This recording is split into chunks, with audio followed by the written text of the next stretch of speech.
Hello, everyone. We're live. We are live right now. And I really apologize to everybody for the delay here. We had some back and forth. Still trying to figure a couple of things out from both ends. I think it's on my end, but we have a very, very special program tonight. And this has been building for probably about a year. Um, I've been asking Carlos Blanco from APHIS question after question after question after question. He's been so kind to be able to answer my questions, from just basic questions to actually filling out the permits. And I cannot thank Carlos more for this. We're going to introduce Carlos, and I have already questions in the comments. I'm going to just real quick talk to you about that. If you have questions, and Frank, help us with this. If you have questions, put question in capital letters and then fill in your question. And we're going to mark those questions. We're going to star them so that we can come back at the end. I have a sheet of probably about 30 questions. We're going to see if we can get through these. Hopefully, I'm hoping. But before we proceed, one thing that I really want to do is introduce Carlos, thank him again. And Carlos, can you tell us what's going on with APHIS? What is your function at APHIS, and how does that relate to Isopod Permits? Hello, hi Wally. Thank you for the invitation, and hi everybody. When I joined this division of APHIS 5-6 years ago, I was told, well, you're going to deal with permits for interstate movement or importation of agricultural pests. And then some of the questions began, like, what about isopods? And for some time, APHIS never considered isopods being pests. And I kind of challenge that type of knowledge, because I start reading, and there are many people who have reported isopods damaging the crops and doing other things. So that's why I convince everybody in my group that isopods need to be regulated. Wow, 5 years later, I'm thinking like, why did I do that? But it's actually my job, and you're paying me to do that. One of the main objectives of APHIS is to do everything possible to protect American agriculture and the environment. And we have a really broad definition of what is the environment, and it's not only agriculture but also agricultural products. And if you put on top of that other types of laws that protect the environment, for example, the National Environmental Policy Act says that everybody working for a federal agency really needs to pay attention to the environment. And with them, the environment also includes people. So it's a huge umbrella. And in order to really do my job, as we're here tonight, to answer some questions about what you have of isopods, the trade, importations, and what you can do or what I can do to facilitate that. I can't strongly enough mention that this is so important. The point that you made about agriculture, I'm kind of skipping down because it's so relevant to the point that you just made, to a question that I have later on my list. I'll probably ask it again once I get down to that level. But the question was, why isn't APHIS more concerned about us as isopod keepers and our business? Why can't they focus on our needs as isopod breeders and sellers? And your point was that our level is right here. The level that you're concerned is about, well, I can't even raise my hand high enough because it's agriculture. Agriculture is the business we're concerned about here. What do you say about that, Carlos? Well, I think that this depends on who you ask to, Wally, because probably most of us, we have had some experiences that Yeah, isopods, they just nibble a little bit on your zucchinis, or I just got a correspondent with this lady who may be in the audience who told me, well, I cannot really grow strawberries because isopods destroy them. So you may think like, well, they're cute things and they don't do much. And because we customers, when we go to the supermarket, we're expecting to get perfect fruits and vegetables, growers spray and spray and spray against pests that cosmetically damage a little bit of fruits and vegetables. That's why isopods have been reported that from time to time even damage seedlings of corn and soybeans and wheat. So it's not just like, well, they're cute and you have a trade. We can work on something that can help you to conduct a business, breed the isopods, but at the same time, USDA has the responsibility to keep this into certain parameters, right? You cannot do this. You can work in between these two lines, and probably that's why we are here tonight to define or to have a little better understanding of what are the parameters that I move between, and also I really would like to learn all your needs and the situations that you are facing at the moment. Exactly. I'm going to throw a question right here up. Give me a second here. So Steve-O is asking, see if I can get it on the screen. Is the permit PPQ 526 only for shipping outside of your state, regardless of it's for sale, trade, donation, free, or whatever, even if I drove them out of state for delivery? So, Carlos, you started to talk about this before about interstate transportation. I love the word transportation. It doesn't have anything at all to do with sales, and it's focused on moving. And correct me, please, if I'm wrong. It's focused on moving isopods from state to state. Correct? Absolutely, Wally, and everybody else. I didn't write these laws or regulations. They kind of came to me, and I need to interpret them and really obey them. The regulation says that any pest, and isopods are considered pests, that crosses a state line, regardless if you put them on UPS, you take them yourself, they require a permit.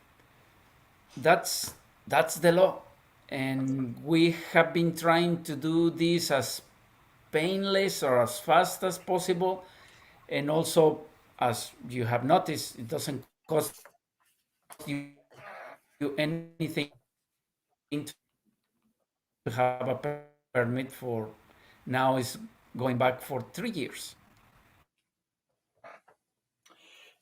I have another note from Steve-O here. Let me get that on the screen. And his question is, and we're kind of working through this from the very top going down into the detail. And I see a couple of questions already. If you have a question, make sure that you put the word question in front of it. We're starring those and making sure that we're going to catch those sometime during the presentation or at least afterwards. Steve-O is asking, were 20 species on the list. Are those the species that are needed to be approved, authorized, or is that a list of the only isopods that can be transported? Actually, that is the only ones that can be transported. And let me tell you how this began. I started reading literature that is based on evidence that these 20, actually now 21 species, have been already determined in the environment in the US. Not throughout the whole country, but this, as you know, in some patches, Montana may have only a few species, while Arizona and New Mexico may have many more, or probably all the species. I have made a little bit of a map and convincing different states that because our knowledge on isopods is so fragmented, this Porcellio scabbard, it might be exactly in Wyoming, but nobody has ever reported because there's not a lot of interest. I'm an interest of a naturalist going to the field, and nobody at the moment, at least professionally, is prepared to work on the taxonomy of isopods. So I have this little of information, and I have, let's say, 40 some states looking at what we do, and each state multiplied by 2 because it's the APHIS representative in each state plus the state representative. So every time that you make an application, that goes, for example, to West Virginia, and at least two people in West Virginia, they revise the list and they approve it or deny it. So it's a lot of eyes looking into this fragmented information that hasn't been updated for more than 20 years. But that's all we have. That's all that I have to really back your business against the decisions of the states.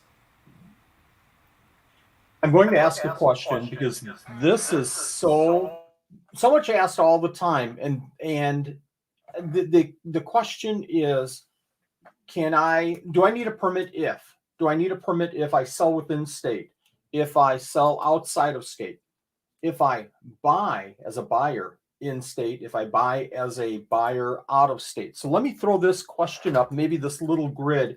You can go line by line and tell us, do you need a permit? Let me throw it up.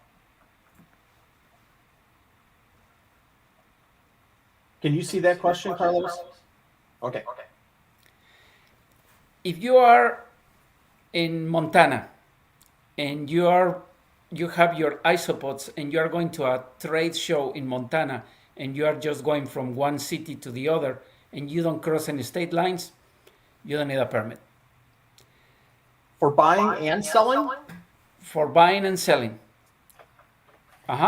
So that is a matter of Montana to allow you to do that.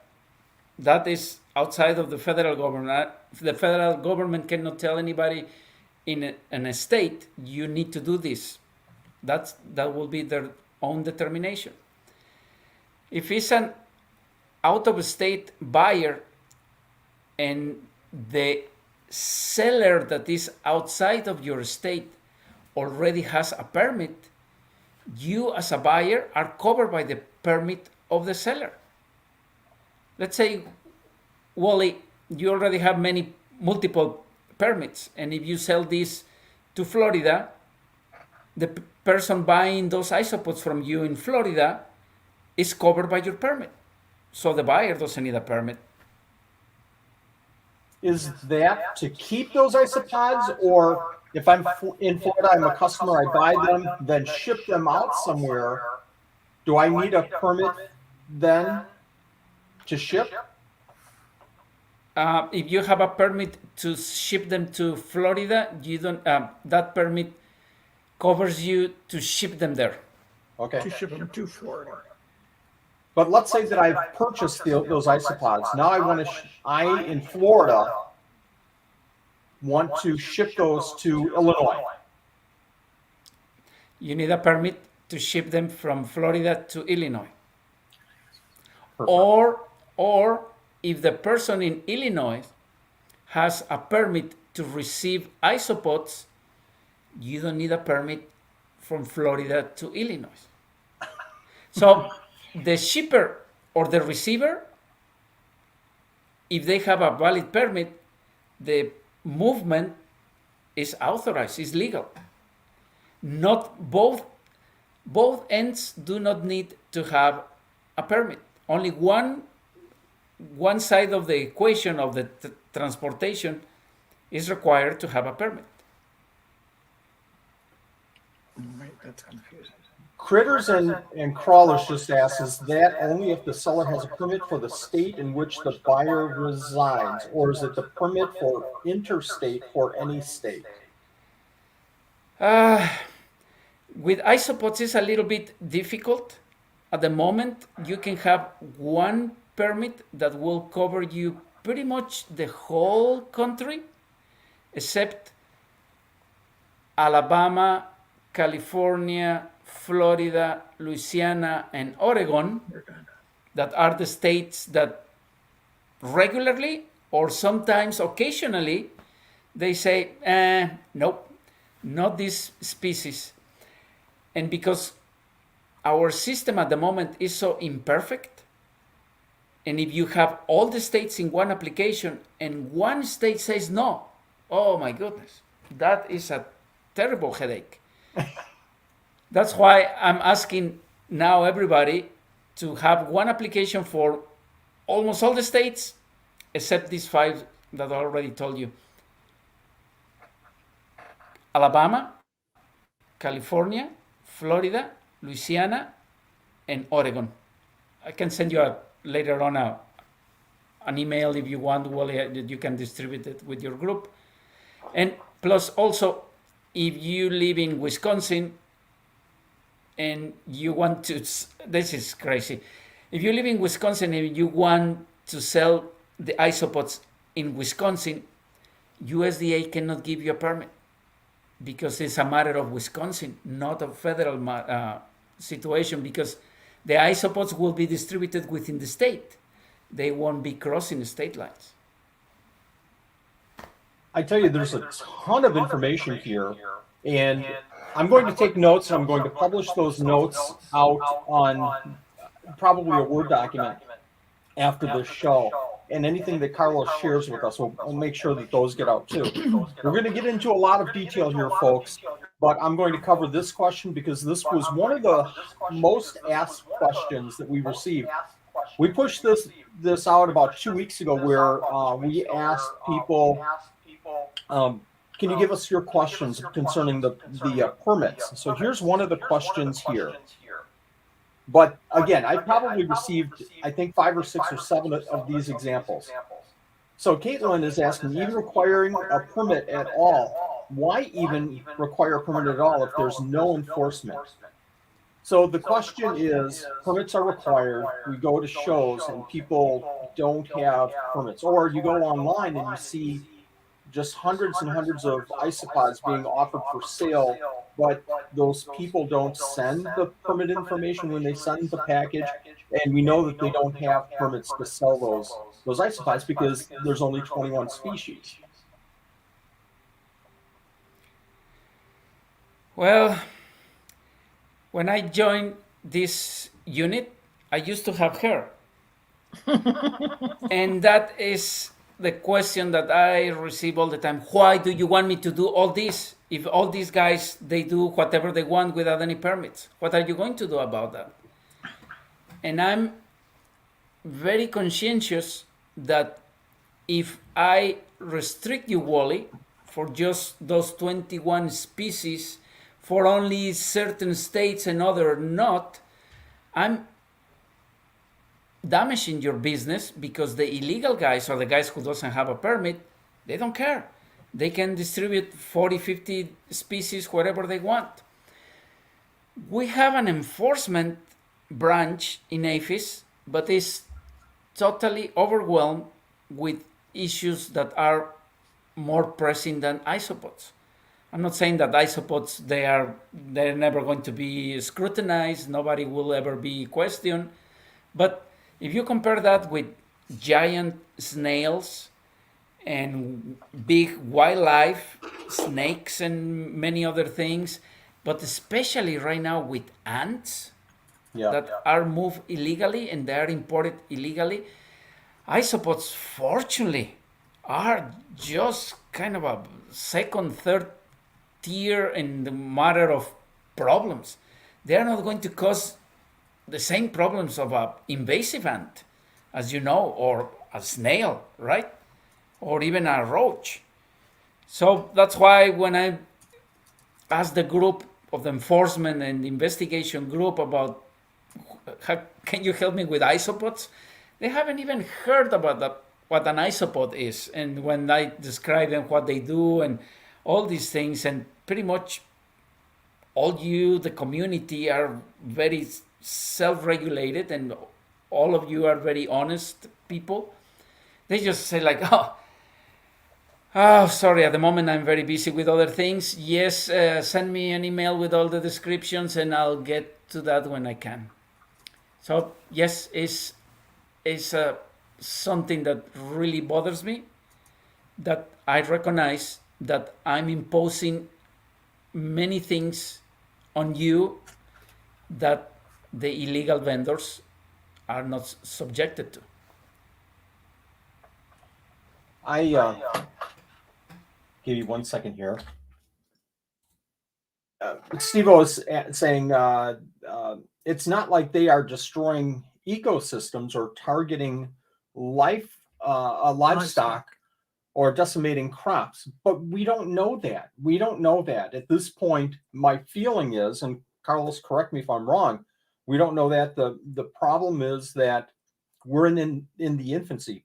Isopods weren't really popular from a trade standpoint until about 5 or 6 years ago. So a lot of the scrutiny being put to isopods and how they affect the environment is still in question. That's my feeling. Is that correct?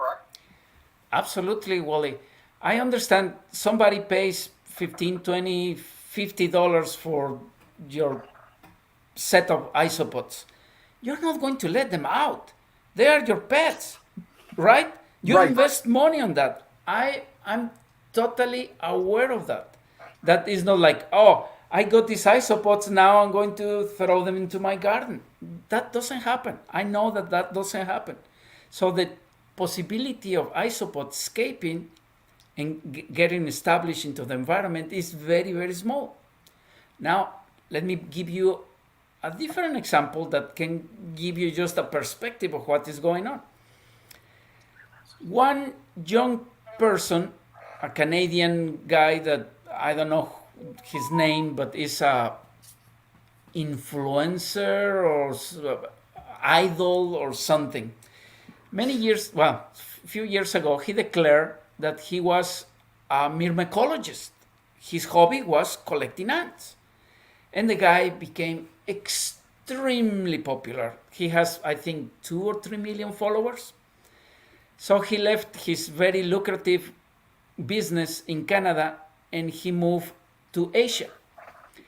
And when he was in Asia, of course, he continued talking about all the species that he had and all that. Well, the pandemic came and he couldn't find food for his ants.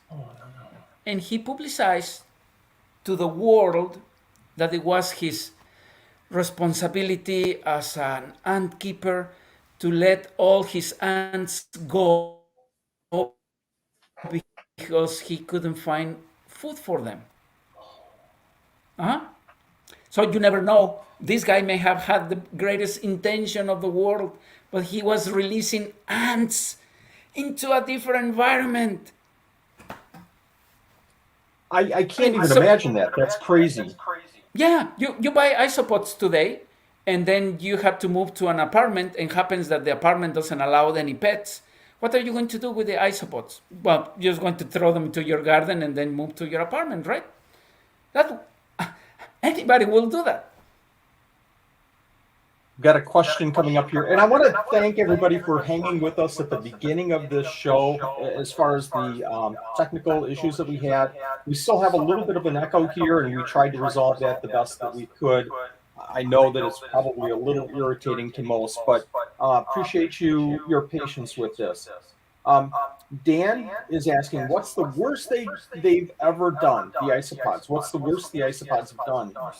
But worst damage, I think. But again, I think some of the jury is out on that. Dan, I can provide tomorrow, Wally, with some references of people who have had to replant corn, to replant soybeans, to replant wheat in different parts of the world. And this is Amaryllidium bulgari, the most common isopod.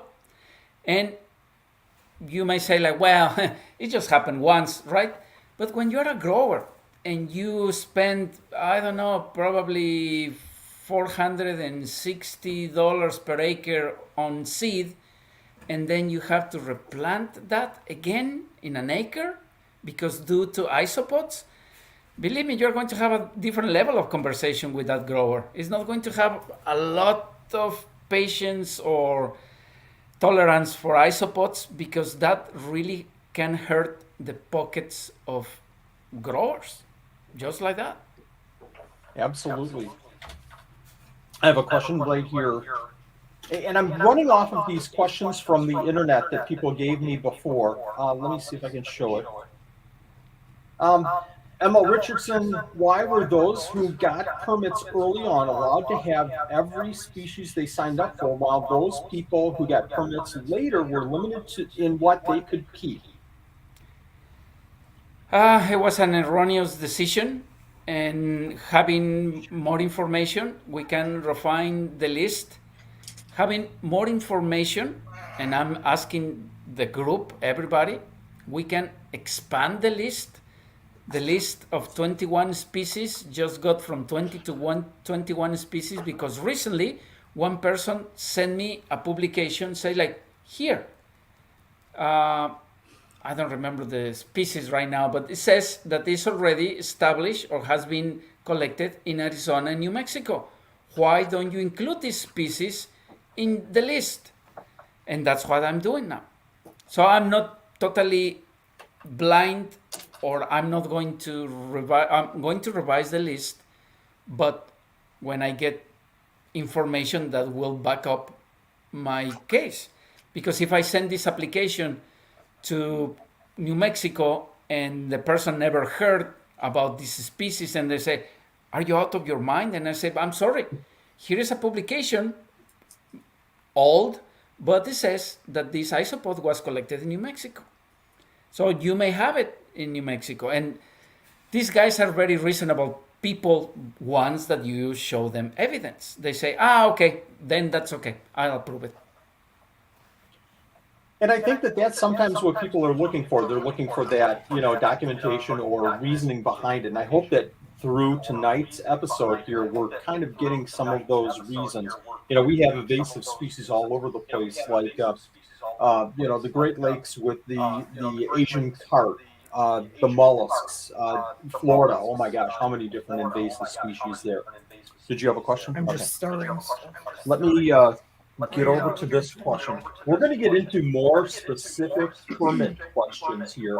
I hope everybody understands the reasoning and how or in what cases you need permits. But let's show this question. I think I just lost my question. Bear with me, folks. Here we go. There we go. All right. What's the timeline of the permit process after submission? What are the stages, and roughly how long does each stage take? Okay. You make an application tonight, and there is one of my coworkers who has to review that all the information is there. You are already registered in the system, and then she passes the application to me. She is the only one person that receives probably 200 to 300 applications every day. So I'm not talking about isopods. She receives applications to move bacteria, viruses, fungi, insects. The work that we do is big, and it's only one person who is the kind of the first person that sees the application. She sends me that to me, and in a good day I have between 30 to 80 applications. Really? So when I see that, and especially at some point the isopod applications are, I guess, good because they are repetitive. Once that I put all your name, all your information and that, and say, okay, now it's from Louisiana to Vermont, West Virginia. So that kind of goes easily, but still you're talking about 3 hours of my work. Then every application goes for state review. And some states, they see the application and they immediately say yes or no, immediately. And other states, they know that they have up to 3 weeks to make a decision. So you may see the ones of Maryland going back to you for responses right away, and California, who receives many, many applications, may take the whole 3 weeks. So now you're talking about probably a week between my colleague receives the application, sends it to me, I send it to the state. That might be a week. Then from a few days to 3 weeks for state review. Then you will receive an email, see and understand the permit conditions, and then you agree with that. And usually when you say, yes, I agree with the permit conditions, I get an email immediately. And I usually respond within 12, 24 hours to issue the permit. Sometimes you may get a permit in a matter of 5 days, and others may take you probably 5 weeks, because the process is different for every state. I know when I submitted my permits, I was shocked how quick the process actually was. Thank you. It was incredibly quick. And it might have been 5 weeks, but there was in the beginning a lot of back and forth. And again, this was the older permit process, but I was shocked at how quick it was. Let me get this question up there.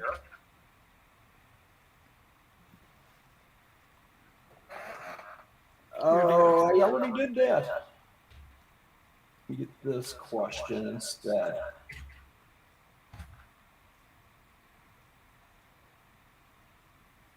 What do we do should we have a legal name change or state or start a business and need to file as a business and not just as an individual after already obtaining the permits? Is there any requirements there, Carlos?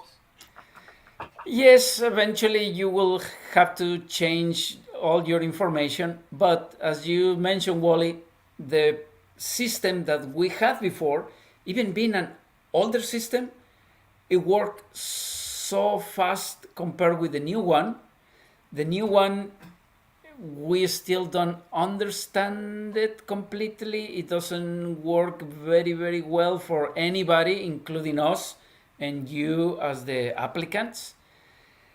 So at this moment, what I will say is it will be faster if you go again and apply for another permit using the new addresses and the change of name of your company, because amending what you have takes me much more longer. I'm talking about like 10 times longer than just processing a brand new application.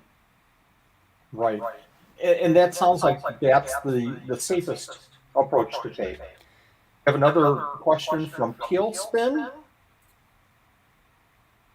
Once done, how many permits will you have, separate permits for each state, or are some going to be lumped together under the same permit? Yeah, it's like what the application I already told you.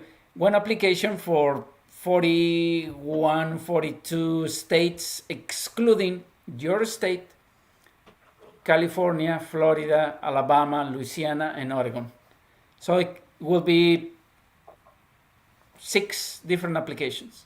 One, the lump one, and then the 5 individual ones. Perfect. What does it mean by that? Let's throw this one up. Another one from Tailspin. Any tips, best practices for submitting the permits? Oh, thank you for your question. The best thing that you can do is now, Wally, and probably you can see even in our website, you can find my email address, and if Wally, you can distribute it later on. I receive questions from many people about isopods 2 or 3 times a day. I already have a sheet with the standard responses. I just like delete one and arrange the other ones. Okay, what I'm going here is that if you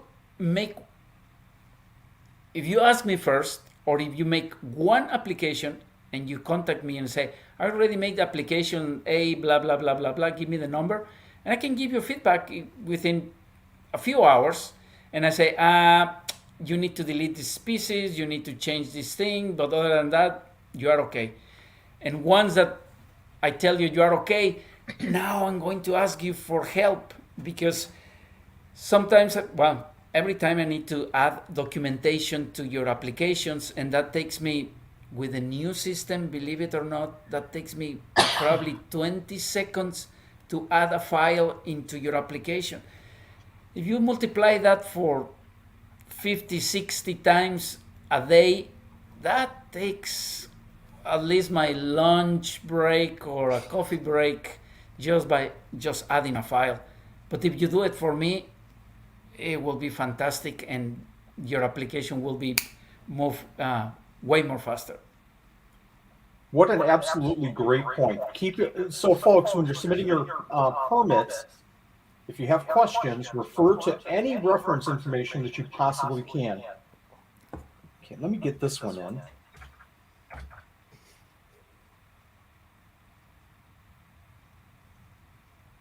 Okay.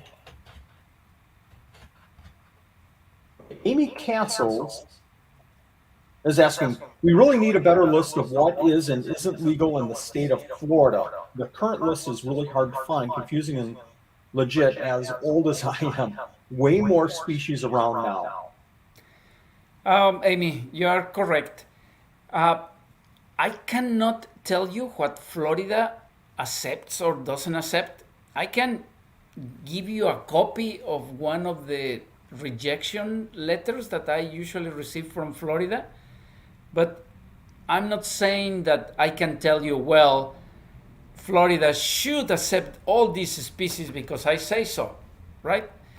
I can tell you what species they usually do not accept, and I can give you contact information for the Florida people so you can ask them directly. So we work together, we know each other fine, and we work as a kind of a team, and there's no problem of sharing information, but I cannot take the responsibilities and say, well, Florida, oh, geez, these guys, they have the right to say yes or no to many things, like any other state. I have a suggestion to Amy, just move out of Florida. We're going to get into filling out the forms, but I tell you folks, if you're listening, you want to stick around because there's going to be a couple of huge points concerning individual isopods. Everybody's question is, why isn't Porcilio bolivari or Porcilio hoffman-segai on the list? And we're going to get back to that, but we are going to ask about filling out the forms themselves here. Kimberly is asking, they need a better online system for applying for those permits. Kimberly, we had a meeting today and we were just discussing about all the problems that we have with the system. And this is let me go and sleep in peace. You're absolutely correct. And this is what we have, and we need to learn how to navigate it and how to make the best of it. I'm sorry about that, but that's it, Kimberly. And we have this system because the federal government tried to save money. The previous system was extremely costly, and now this one is not as expensive, but it comes with the limitations. Makes perfect sense. And sometimes, we have to be confronted with issues like that. Let me show this one. What are the sticking points that get you denied? Tips to make the whole process easier. I love this question. Okay. It's not really, well, if you put in your application species that are not in the 21 list, they are going to be denied, because unless you show me again evidence that this species occurs in the destination state, I cannot approve it. It's not going to happen. I'm going to have let me just give you a little bit of history of what happened. When I have made mistakes, not with isopods, with other pests, sending them for review to different states, and I haven't backed it up to show evidence that this pest already occurs in that state, the representative of the state goes directly not to my supervisor, but to the supervisor of my supervisor of my supervisor, complaining instead of calling me or saying anything like that. They go immediately to the neck, and that really is a huge issue for anybody in our unit. You need to be as sure as possible of your decision that you are allowing only these isopods or pests go into that state, because here is the evidence.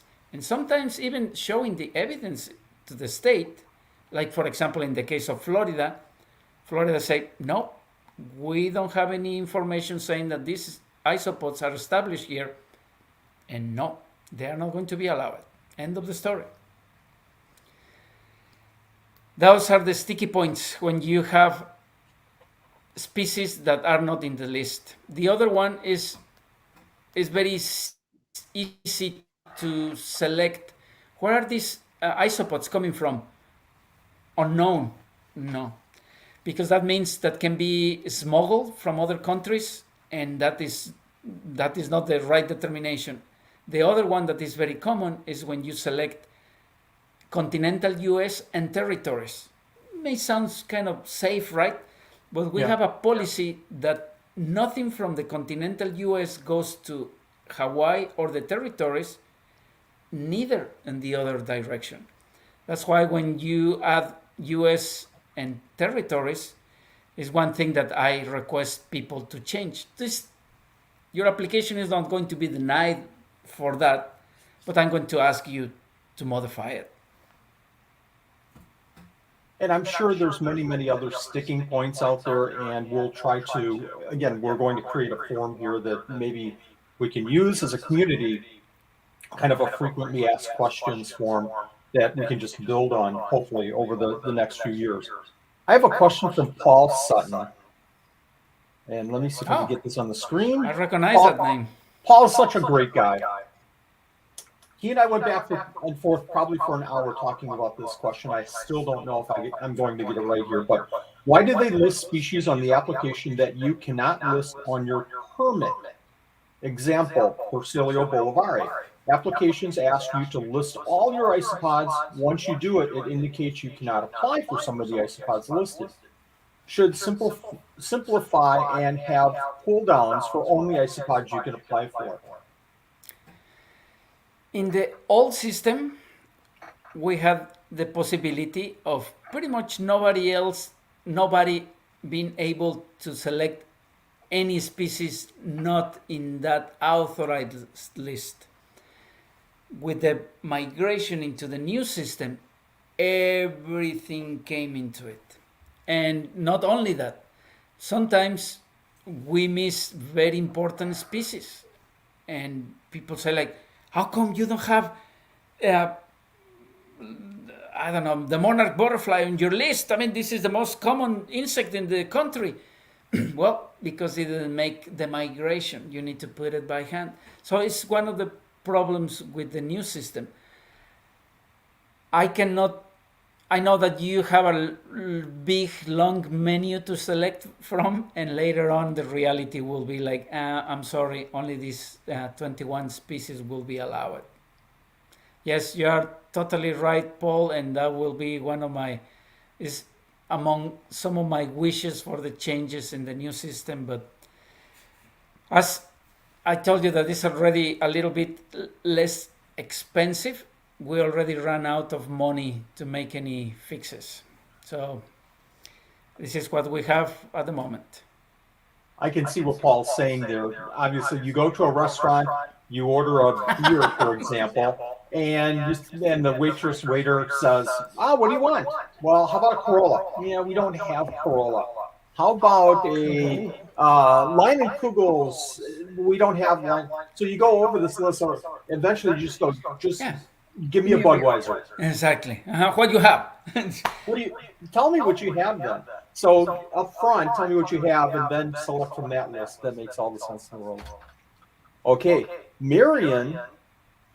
Let's see if we can get this up.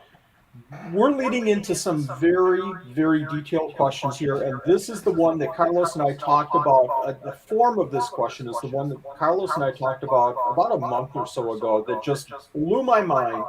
And this is going to be interesting, folks. This is what I think, if you get any value from the show at all, here we go, right here. Is the limit, if the limit is, say, 21 species and you would like to get another species, is there a permit to add on to that? Or do you need to rehome one of the species so you are within the limits amount of species? Oh no, Marian, no, absolutely not. We have applications. Let's say people who sell ants. Some applications contain like 275 different species because that is the whole ants for the state of Texas. So they can list absolutely everything. No. It can go 21, and if you give me evidence for other species that should be present in Delaware, I will add that. And at the moment, I will say that let's have these new species on separate applications and only going for the states that we know that they have been reported, and just see how it goes. It's an education on my part on reviewing the list, learning other things, but it will be also an education on the part of the states reviewing this, because I'm going to send them the PDF and I say the reference here, Clausen and Smith in 1998 found this species of isopod in your state. What about this? That will be how I back up your request for these new species to put in the list. And that's the hard part, is that you have your list. You are responsible for governing this list. And you have certain scientific information, scientific skills, scientific knowledge, but you're not down to the naming each individual species and determining if this is a different species than this species. You're not at that level. That's more of a scientific thing, and we're going to get to that point in just a second. Ryan Peavy is asking, let's get this on the screen, what's the legalities of hundreds of species you can't get permits for? Only like 30 or so, 21, are permitted through APHIS. Besides all the Cubaris, which are thankfully all lumped under Cubaris Murina permits. This is the big question right here. We're going to have fun with this question, folks. Wally, we already had fun, you and I are talking about this. I'm not blind.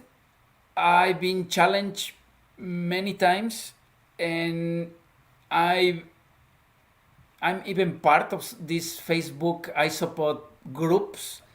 And from time to time, I just see what is in the trade. And, sometimes my heart beats a little bit faster, and sometimes I stop and really look at the very beautiful pictures that you have there. And Cubaris, with all these morphs, is just I guess a big business and a fantastic whatever you can name that. For that reason, and because as far as I know, there is no isopod taxonomist alive in the world, nobody can say that the rubber ducky is not Cubaris murina, or the papaya one is not going. Nobody is going to tell me with all authority saying that, well, this is Cubaris blah blah blah, not murina, because I feel that gap. I took the determination to say, okay, all these morphs, let's believe that at some point they were all Cubaris murina, and they change. Yep. And they were selected to be the panda and the dragon and this and that, and let's call it Murina. And believe me, I kind of close my eyes and I just say like, okay, Murina. No, uh-huh. That is one decision that I took. But Carlos, I don't see you closing your eyes. I don't see you legitimately or legitimizing. I'm just going to call it rubber duckies or pack chongs or one of 100 or 200 different cubaris as Murina. What I see you saying is, I'm not in the position to be able to, from a taxonomy standpoint, differentiate.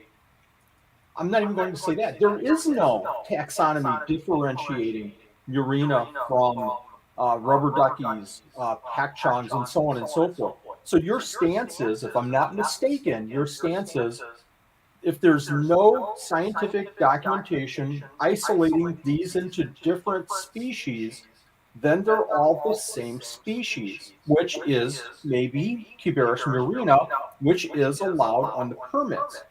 Viewers, are you catching this? This is so key. And Wally, part of that determination came with having conversations with you and with other isopod breeders for years back. And I'm learning from you and from other people. It's not just like I feel like I feel okay today about saying that. It's a matter of reading, and it's a matter of conversation, and it's a matter of consulting with my own colleagues in my unit. What about this? I'm going to do this, and then after several conversations, we decide like Cubaris murina will be okay. Let's call these morphs murina, and that will be okay. And so far, all the states, as far as I remember, no one single state has rejected Cubaris murina. So it worked fine.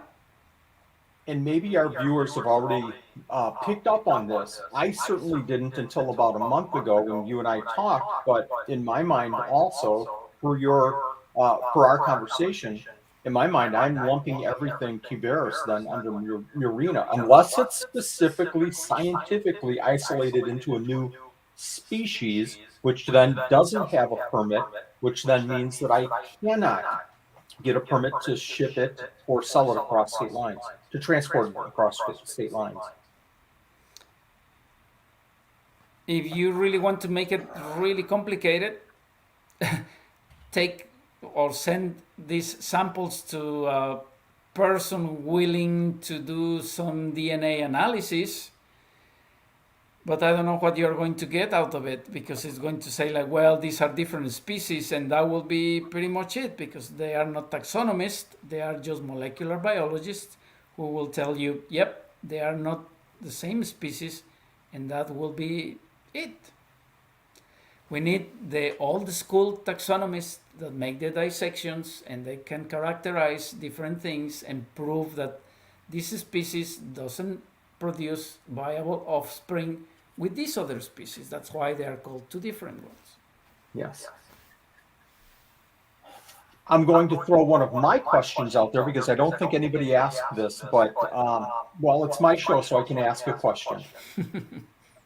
Porcelio, the giant Spanish isopods, Bolivare, Magnificus, Hoffman Segai, how do you treat those animals with the permits?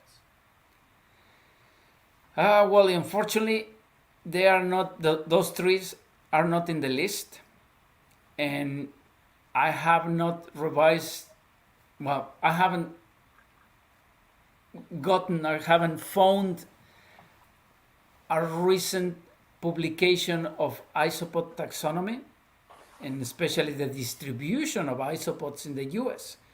That is the problem. If is this species that I know that is already in trade, and I have been in trade shows just by looking what is for sale. And again, I'm not blind, and sometimes I just kind of look to see what is going on. But I cannot defend Bolivary and Hofmannsthal with the information that I have. I don't know if he's in Kansas. I don't know if he's anywhere in the US.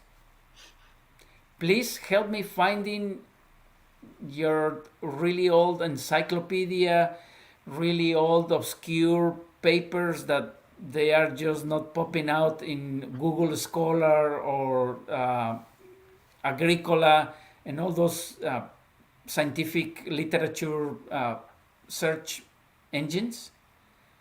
If you find something, provide it to me. That's what happened with these 21 species. Somebody sent me a copy of a research paper. And he said, here it is. They are in Arizona and New Mexico. Okay, now they are in the list. It's hard because I think a lot of the hobbyists feel like, I'll make this personal. I know I feel like I don't have the research necessary to be able to provide information like that.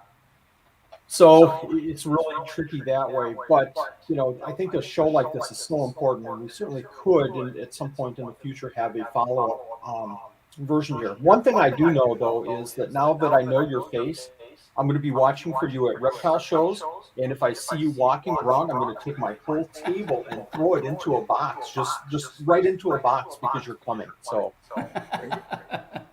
now I show my face to everybody, right? We have a wanted picture with the yes, we'll have a picture of Carlos Beware. right. We'll have a picture of Carlos You see him come in. run. Don't worry about it because I don't carry a gun, handcuffs, or anything. So it will be just my mouth and trying to convince you, like, please, do not, please, please. I'll make sure that I go over to the beverage vendor and make sure that I give you a couple of drinks first. There you go. Kevin Andrew, how does one legally import pods from other countries, especially if they are new or unknown varieties? That is going to be very, very difficult, Kevin. You can import them, but you cannot put them on commerce. If you import, let's say, Armadillidium bulgari, you can put them on commerce, but not directly, let's say, from Canada into the US. You cannot put them directly into commerce. You need to breed them in the US for at least one generation, and then the offspring can be put, you can sell it to customers. But isopods that are not in the country, they are not going to be allowed to be in commerce. They might be allowed only for a display in a zoo, in a museum, perhaps. But that's it. That makes sense. And we asked this question, but I'm going to bring it up because it's so important, and there's a new twist on this. Let me see if I can find it. Okay. Derek is asking, are other umbrella species like Cubaris species that are scientifically unidentified counted under permitted species such as Cubaris murina used for rubber duckies? So we talked about murina, rubber duckies, and I hope everybody understands that point by this point. Are there other species kind of similar to that? I don't know, probably Porcelio. But Derek or Wally, build your case.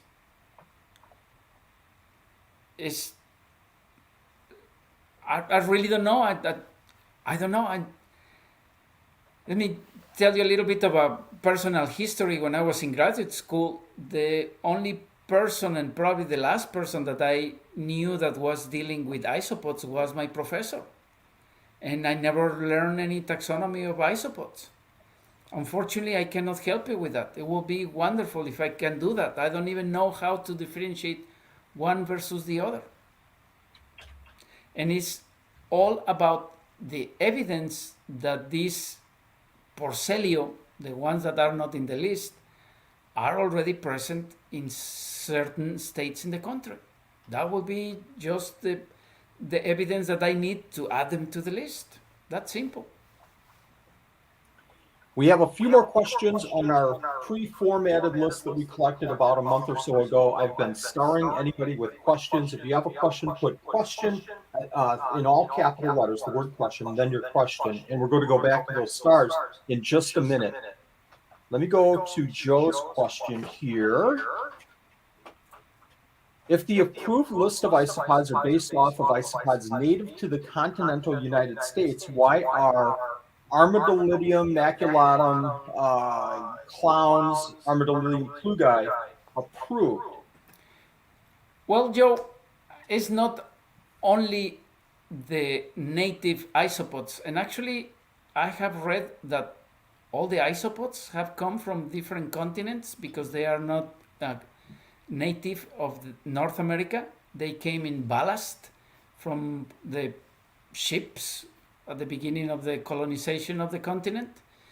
So can be already introduced and already established, or can be native. That's why I'm saying that, for example, if Porcellio bolivari, if is already found in the environment in Kentucky, and somebody can really tell apart that isopod and can show that it was found already in the wild, that is really proof that that species is already established in one state. So that will be at least the beginning of really contemplating this thing, because if it's already in Kentucky, probably it's in the states around in Kentucky by now, right? Yes. At least we can build a little bit of a map there. Here's a question from Sean Kramer, one of the bigger known names in the invertebrate world. He's asking legalities of species such as Pseudoarmadillo spinosus, which were highly suspect to be smuggled. Can I answer the question just like this? And Sure. Okay, listeners, don't listen to this part, okay? oh, Sean, what can I say? I know many things are illegally moved, sell in the country. I'm not going to deny that, but I cannot just put it in the list because I say, well, it has been smuggled since 1972 and probably by now it's already established. I cannot do that.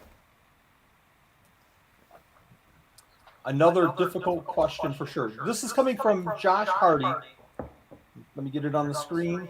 A. vulgare is not native to the U.S. It was released all over the world by government entities of the time in like the 1800s. So I have proof that the government did this and nothing bad. I can't see the rest of it. Nothing bad has ever happened.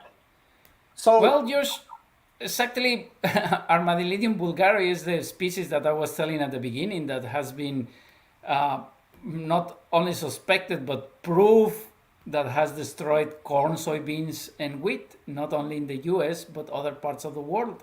So yeah, actually there's evidence that vulgare is destroying crops. And last week I sent Wally a copy of one of the papers that I did. I grow zinnias, the flowering plants around my garden, and I have a problem with Armadillidium vulgare. And I published that paper just because these guys, they eat the seeds and they destroy the plants.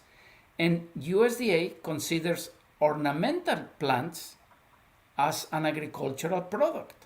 So Armadillidium vulgare destroys ornamental plants, therefore is considered a pest.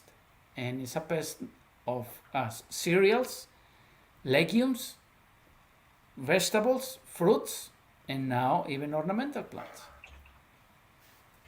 that is huge. That's huge. Nicholas is asking, what is the plan to authorize new, more diverse species into the United States? This is my personal plan, Nicholas.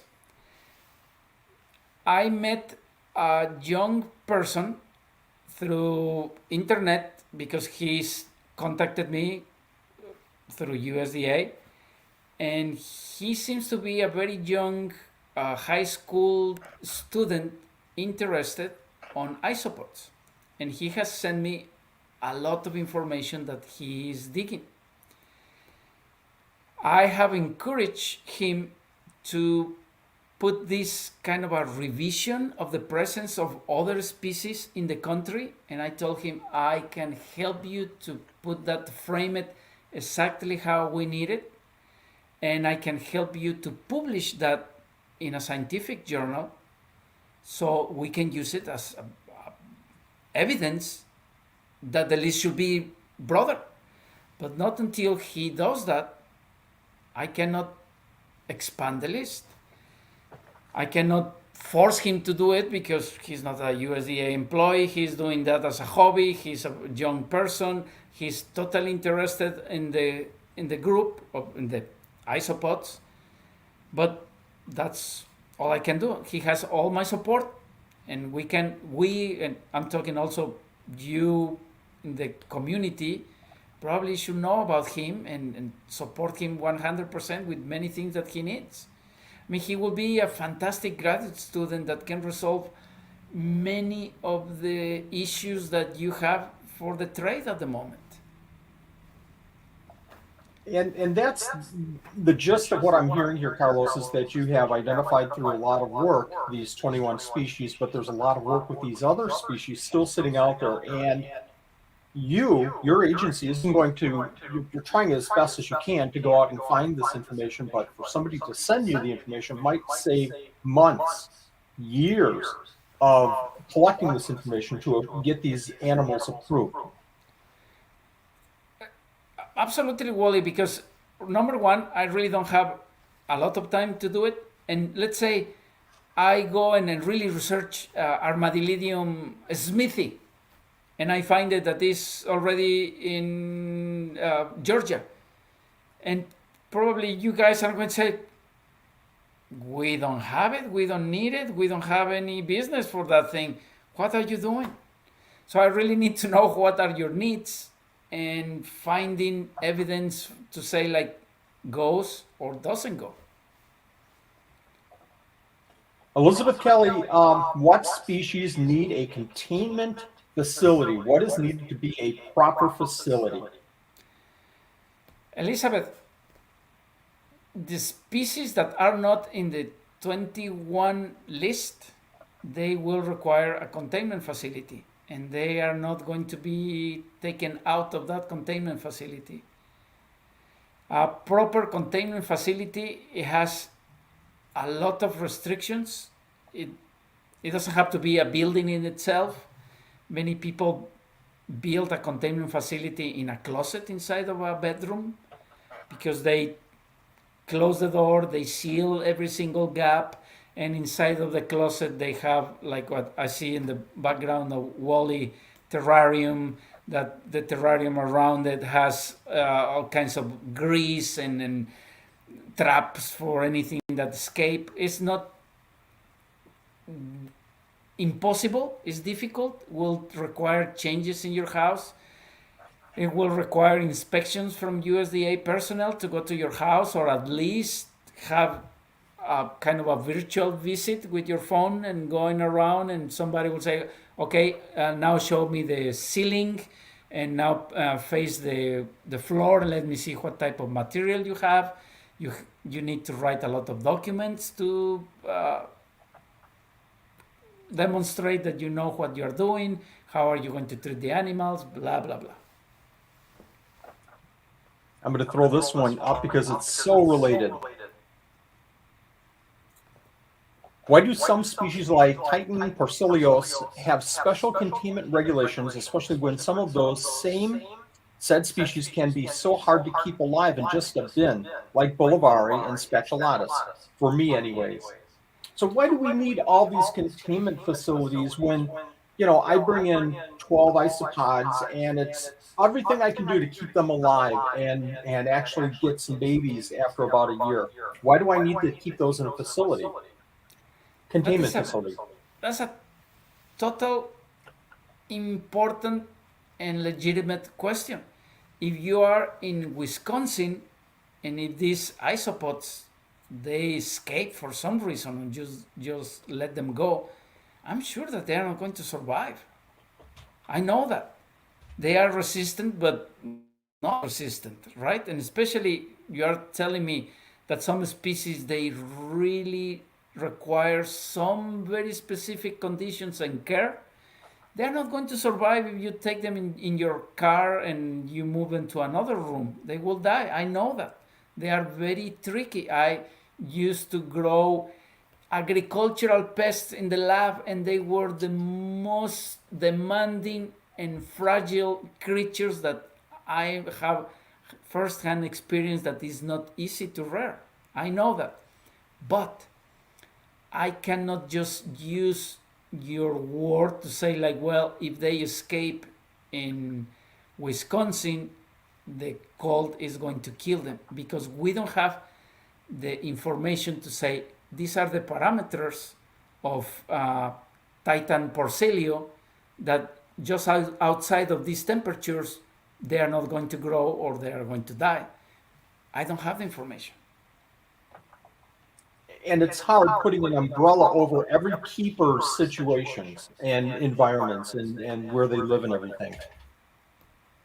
Let's get this question up. This is from ML Richardson again. Can an indoor zip-up grow tent be considered safe containment?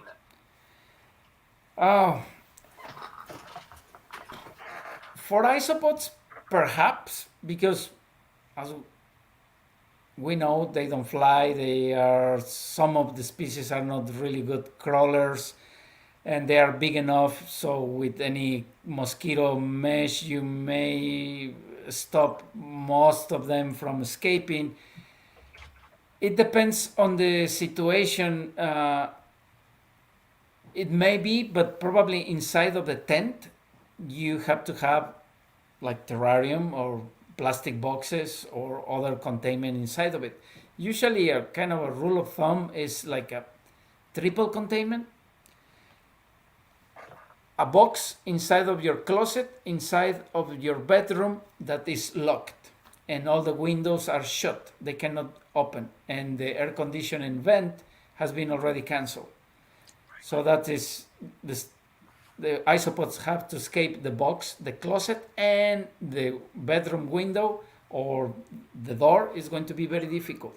So triple containment is something that not guarantee you, but at least gives you a really good probability that nothing will get out of that room. That's probably why in my isopod containers I have them making little ladders and escape routes, and they're trying to get out. Let's put this question up. We're getting almost to the end of the questions here, and then we're going to hit the stars. But I really want to get 2 or 3 more of these here. Can a person go to where can a person go to find what laws exist regarding isopods in their state, a particular agency they can contact? Yes, I'm going to. Please remind me, Wally. I'm going to send Wally. There are 2 websites in which you select which state you're talking about.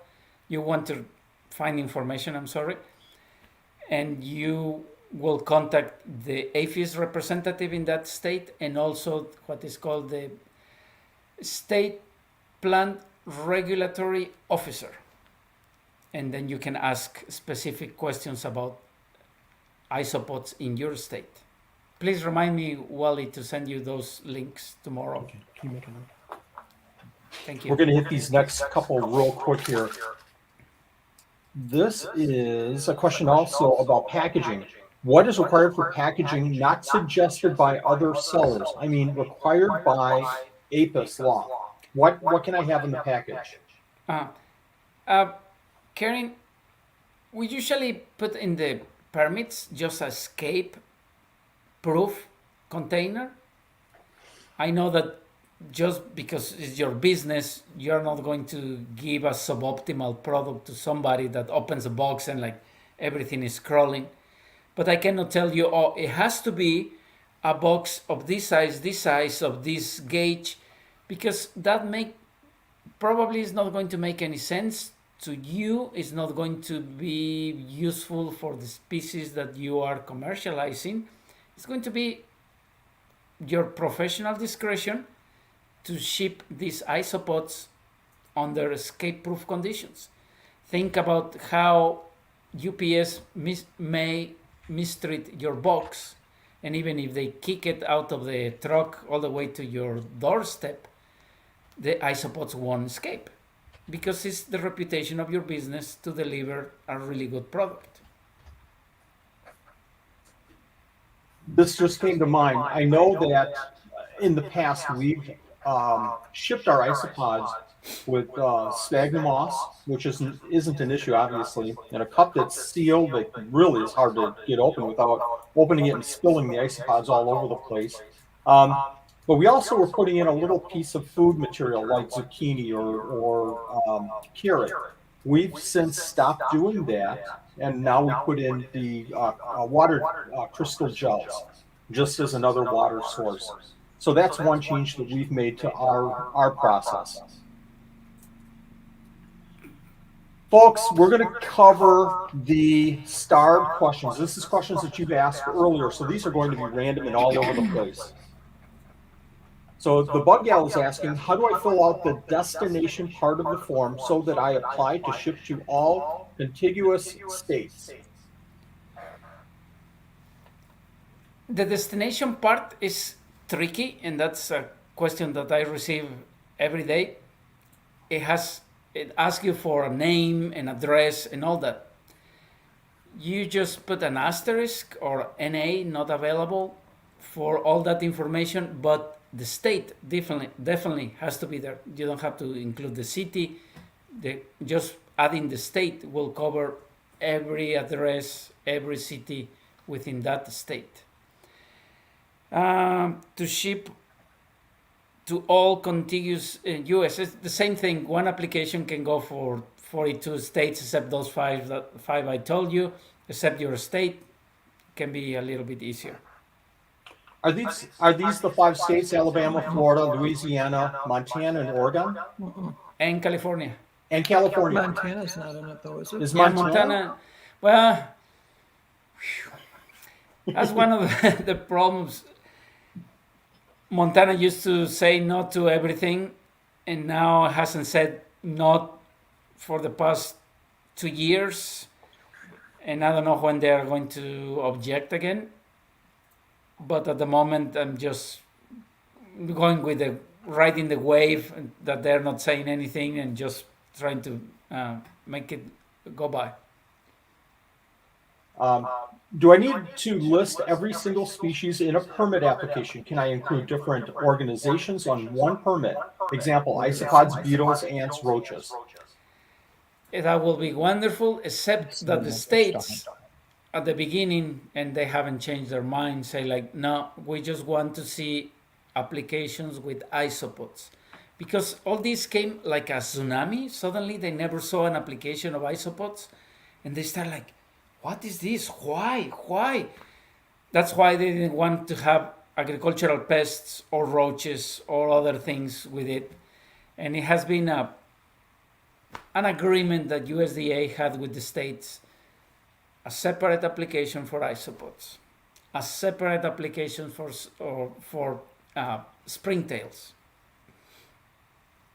Hey, Frank, you're our moderator. How did you let this question get through from this person? Nanette Kern, I don't know how she's asking a question. Should I be getting a permit number from a vendor at a show when I purchase isopods? Oh, yes, that would be great.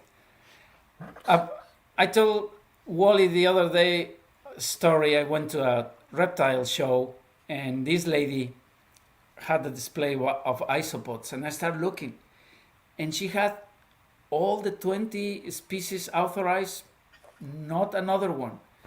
And I started, talking about the isopods with her, and I said, well, you have here a fantastic list. Everything is fine. I'm so glad that you have all the approved isopods by USDA.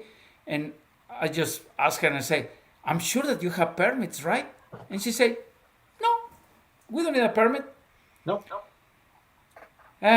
So even if they have permits, I don't know if they're going to give it to you, but there are so many legal vendors already in the country that if you suspect somebody that doesn't have a permit, just don't, because you can find somebody, a legal vendor, very, very easily. So why helping the legal trade if you have so many resources? We don't give out individual permits, and correct me if I'm wrong, Nanette. We don't give out individual permits per isopod. We have our list of permits available for somebody if they want to see the permits. Mm-hmm. Yep.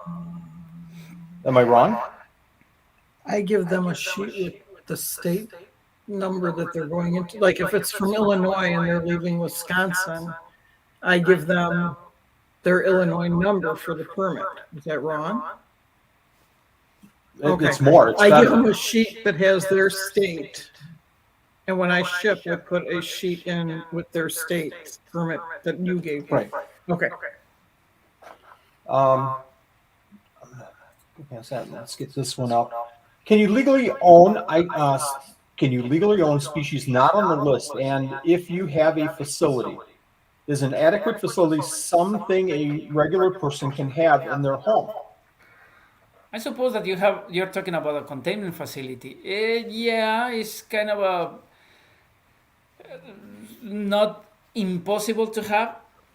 I know that even for ants that require higher level of containment, many young people ask their parents to file for an application, knowing that they are the ones in charge of their ant colony. And it can be done. Yes, you can have that in your house, and you can have in it species that are not in the list, but they are not going to be allowed to get into the trade. Let's get this one up here. Laura's asking, to get a permit, is it required to have a business license? No. Nope. Nope. This is from Illinois Valley Geckos. I'm filling out the application now for the PQ 526, the movement type selection. Should I pick interstate or intrastate? I plan on selling both in-state and out-of-state. Please select only the first one, interstate, because intrastate, again, USDA cannot issue a permit to sell isopods within your own state. Even if you have the option for intrastate, that refers to, let's say, an agricultural pest that was allowed to go to North Carolina and now is in a containment facility and now needs to move from Raleigh to Research Triangle Park. That is an interstate movement, but under very specific circumstances, not for isopods. For isopods is interstate. Perfect. Laura's asking, Nanette, it was if, some question earlier. If anyone checks trusts iNatural, maybe because I actually had the org on it. I think that was something her that... question went missing and she was restating it. Sorry about that. That was a side question. Let's get this one up. Can you define what a containment facility means for hobbyist breeders? Like, obviously, I'm not going to have a separate building with a 5-foot gravel barrier, etc. Come on. For isopods, it will be something not terribly onerous. It's going to be, again, simple modifications in your house, seals around the windows and the doors, and you have to have a lock in your door, probably use grease all over the outside of your bedroom, many things that will prevent the escape of isopods. Depending on the species, is going to be the level of containment will go higher or lower. I'm talking about the species, insects that are very problematic versus isopods that are not terribly problematic. What is the 21st species that was found in New Mexico?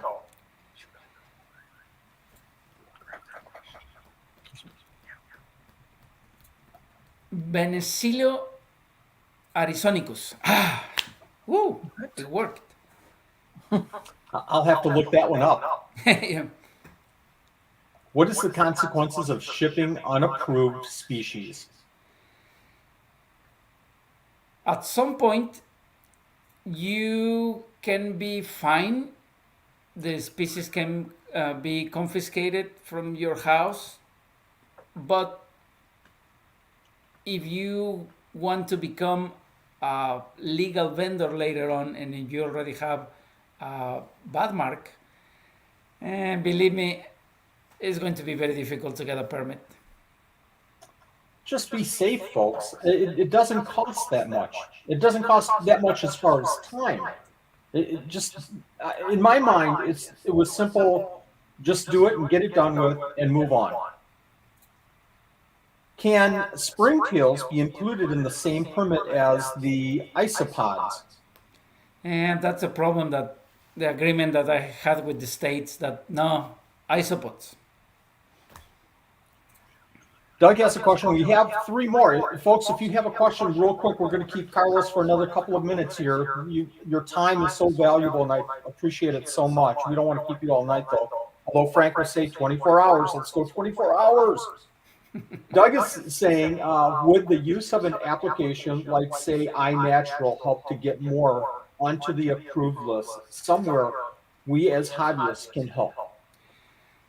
Definitely, Doug, but unfortunately, I don't know how your level of expertise will be by just capturing an image and say like, oh, this is Porcellia bolivari. It's already here in Nevada. Oh, we are good to go.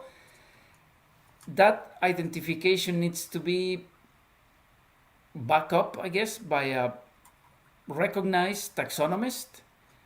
Probably you are one, and I will be more than happy to talk to you if you can help us with the taxonomy of isopods, or if you know somebody.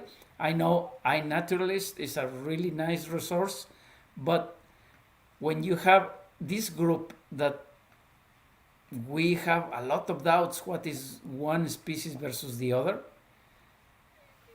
it's not a really solid backup for me to say like, oh, fine, this is okay because it was found in iNaturalist.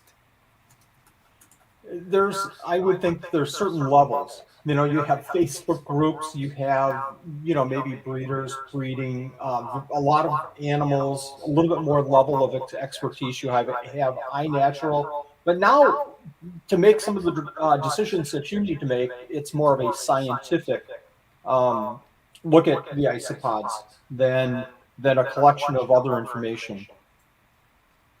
Spenny the Gods is asking, if one is starting a business breeding and selling isopods, at what point do they need to have a special facility, and at what point are they subject to USDA inspection? Spenny, if you are just working with those 21 species, you don't have to have a special facility and you don't have to be inspected. That will be fine, just a matter of having your permits, and nobody will ever bug you, inspect you, or require any other things except to keep your valid permits for 3 years now. Let's get this one. And this is my last question, start question. If you have a question, folks, get it in right now. After hearing Nanette's comment on permit numbers, is it okay to include all states and permit numbers on the back of the required APHIS statement, environmental statement? Wonderful. If you can do that, yes. The other day, I got a question from this lady who said, can I print that statement in one of the sides of the box? And I said, wow, that's fantastic. Why not? And he said, oh, thank you. Yeah, sure, absolutely. It doesn't have to be by this 12 by 19. You just give the information, please, to the customer, and that will be it.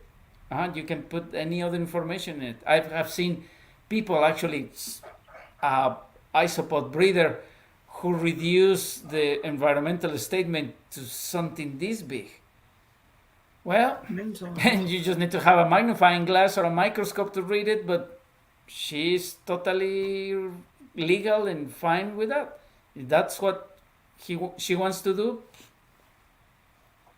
I tell you, folks, if you're getting into selling isopods at shows or shipping them, the best thing that you can do is start with an experienced breeder. I'm always available for questions. Nanette knows more about the isopods than I do because she's doing the sales at shows. She's shipping them out. She knows the documentation, but find a couple of breeders, find out what they're doing, start with that. And find breeders that are willing to help you, which we're certainly, willing to help anybody that has questions.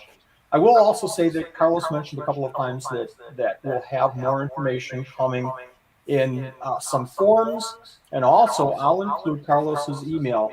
You really want me to do this? I'm going to have Carlos's email in the description of this video, and please feel free to contact him, but please check. I'll have a document with all the answers that we came up with off of these questions. I'm going to put the answers in there. Please check that document first and then go to Carlos if we missed anything. We have a question? One more question. One more. This is the last question. Where can we get a copy? Let's show this.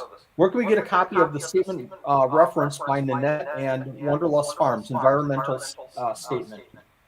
Oh, I can provide it to you. Wally, probably you have it, but I can send you the PDF. Just please, Nanette? Please remind Wally and myself tomorrow to do all my commitments. Yeah, because if she's not taking notes, 2 minutes after this conversation, everything is just dumped and I forget everything. So thank you, Nanette. Yeah, I didn't get that letter. Carlos, thank you. Wally and everybody, Nanette, thank you. I was so excited to do this and so pleased that you agreed to this. I said about an hour and a half and we're running a little bit late, but Carlos, thank you for hanging in there with the technical issues in the beginning, and oh my gosh, we got through all the questions. I never thought we would. Definitely. I'll be more than glad to come back because it's a lot of fun. Thank you. My pleasure entirely. Thank you. Good night, everyone. Bye, everybody. Thank you.